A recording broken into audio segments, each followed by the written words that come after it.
Is it a good time to buy? It's a question everyone always asks me these days with interest rates going this way, home prices also going that way still here in Tampa Bay. Everyone wants to know, is it a good time to buy? And I'm here to give you the answer. And the answer is, it depends. It depends on your situation. It depends on if you like where you live. It depends on, do you need more space? Do you need less space? Do you need to be closer to a certain area? Further away from another? There are so many factors that go into when most people make a decision to move that don't fit on the spreadsheet. So that's a tough one to answer in the abstract. But I'll humor the question. What I think they're really getting at is, would it be better to buy a home now in the current conditions it is to buy a house, or would it be better to sit it out and wait for 2 years? The answer to that one is also, it depends. We can be a little more concrete with our answer once I ask a few questions. In this video, I'm gonna go over who might consider waiting it out for a little while for things to change, and who it would make sense for to go ahead, pull the trigger, and buy a home. And then I'm gonna do two different kinds of analyses to come to our conclusion.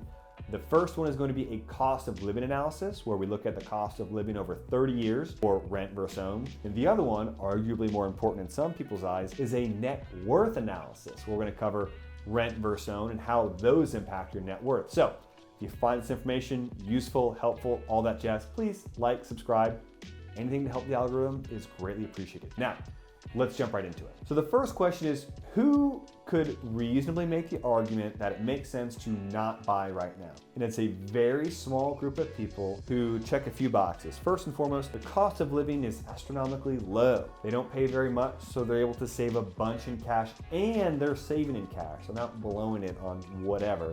They're actually saving money with the intention to have a bigger down payment or buy their home all in cash, either way. The living arrangement's okay for everyone involved. No one's upset about it. Everyone's happy and getting along. And no one's lifestyles are impeded. Come and go as you please. Don't answer to anyone, or maybe you don't mind if you do answer to someone if you're living at home with your parents while you save money. For that small group of people, it might make sense to go ahead and wait it out. For it to make sense, because we can't know for sure, you are relying on home prices to go down, which, if you know something I don't, please let me know so I can educate my clients. But if that happens, then yeah, you may have made the right choice. If you did a very detailed analysis where you consider 2 years of owning a home, getting there quicker versus what you save by home prices being down and interest rates, whatever they have to be, I suspect it either comes out in the wash or still makes sense to buy now, because buying a home is like buying a tree. When's the best time to buy one? 30 years ago. When's the second best time? Right now, because that's how the analysis tends to work out in the long run. But you could make that argument. For everyone else, if you're paying market rate rents here in the Tampa Bay area, it is very difficult to make the case that it is wiser, more prudent, and smarter to sit out and continue to rent than it is to buy. And to illustrate that, don't take my word for it, to illustrate that, let's do two analyses. The first one is going to be a cost of living analysis. We're just gonna look at how much it costs you every night to put your head down to bed in that home that you're in. I don't know why I'm doing this one all of a sudden. I kind of like it. Home squares, go pull right through the middle. To illustrate this, let's use two real world examples. This is a home that is currently for sale here in Palm Harbor, listed for $285,000 with a 3.5% down payment and a 7.9% interest rate. That comes out to be just around $2,043 a month for mortgage. Throw on $120 a month for insurance. Throw on $200 a month for repairs, replacements, things like that, upkeep. And take that extra 120, 200 we added for upkeep and insurance, and increase that by 5% every single year. Those are the figures we're going to use to illustrate the own side. The next one we're going to look at is the rent. And now this is another Palm Harbor home in the same exact neighborhood for rent, similar conditions, similarly updated, both 2 bedrooms. The rent for this one is $2,069, I think I have. The number will tell me, I'm going off the cuff here. But it's roughly that. No need to add insurance, taxes, rainy day fund for repairs. That's all included in rent. One note I want to just go ahead and get in front of.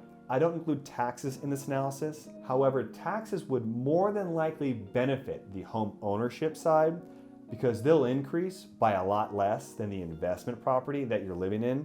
And when taxes increase on your investment property, you do end up paying for it. The landlord's not going to give you a bill that says this increases for property taxes, but you are going to end up paying for it.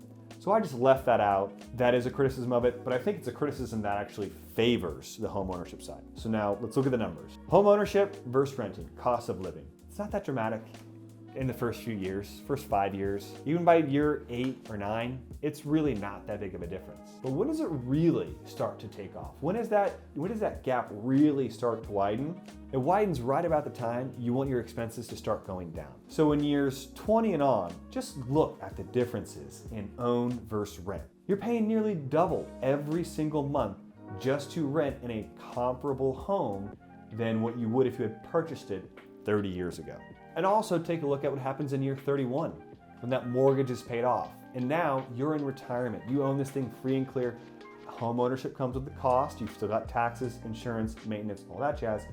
But it's a lot less to pay for those things than to pay for those things for an investment property you're renting in, plus the mortgage that you're still paying off for whoever happens to own it at that time. So from the cost of living analysis, it's pretty simple to see the benefits of owning in the long run. It's not a short-term decision. It's a long-term decision that you make. So that settles the cost of living analysis, which is compelling enough on its own, in my opinion. But it's not all I'm going to provide for you today because I'm a pretty generous host. I want to give you the information. I want to give you all the perspectives you need so you can make the right decision. The second analysis we're going to run, also somewhat rudimentary, is a net worth analysis for rent versus own. So here's how I calculated the net worth you have as it relates to the home purchase that you just made in this example. I take the value of the home, I appreciate it 3.5% every single year, which in the Tampa Bay area, pretty conservative, especially in a nice school zone area like Palm Harbor happens to be, 3.5% every year. And I take the value of the home minus what you still owe on it, and that spread, your equity spread, we're going to use to determine your net worth. So let's take a look at those numbers. How do those shake out? Well, I think this is even more startling than the cost of living analysis because it's more apparent. It smacks you in the face. Yeah, again, the first few years, it's not that big of a deal. It is what it is, you know, a few $1,000 here and there. Go to year 30. Look at the difference in net worth. Your net worth is a lot more, and go back to the last chart, you were paying a lot less to get there this whole time, which addresses one of the biggest problems I see when people do this rent versus own analysis, is they say, hey, remember that $200 a month you were setting aside for rainy days, for repairs, for whatever it happens to be? Well, what if I use that money and I put it in the stock market? I was getting 10% every single year on that. Then the analysis would come out more in favor for renting. To a certain degree, you have a point, but look at how much you were paying in rent and look at how much you were paying to own for your mortgage. Tell me who's in a better position to save and make investments in traditional assets like stocks, ETFs, mutual funds, things of that nature. If you had an extra $3,000 a month 20 years from now to invest in whatever you felt like, don't you think you'd come out on top? Don't you think that would be a better position to be in? I certainly do. So we've addressed that foul, so we put that one to bed. There's one more that always comes up when you do this kinds of analysis in this presentation. Hey, yeah, that's all fine and good, but when you're at the checkout line, you can't swipe your house in the credit card reader. You still need to access the money, and to access the money, you need to take out a reverse mortgage, a HELOC, home equity line of credit against it. There's another way to access that money, that it's not all fine and dandy. Yes, of course, obviously. We live in a fallen world and perfection does not exist here. However, I'm not saying this is a perfect solution for retirement. This is a perfect investment. It's the smartest thing in the world you could do. There's no downsides.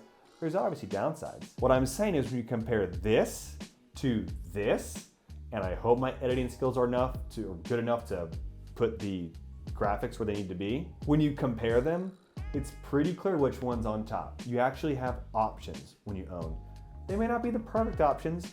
Doesn't mean you have 600 grand in your bank account where you can just immediately go and spend, but it means you have access to it without taking out any more debt that you're going to leave to your family. You can be independent. You have options like downsizing, relocating. You can take out a reverse mortgage. You can take out annuities. You have options. Whereas when you rent, you don't have options.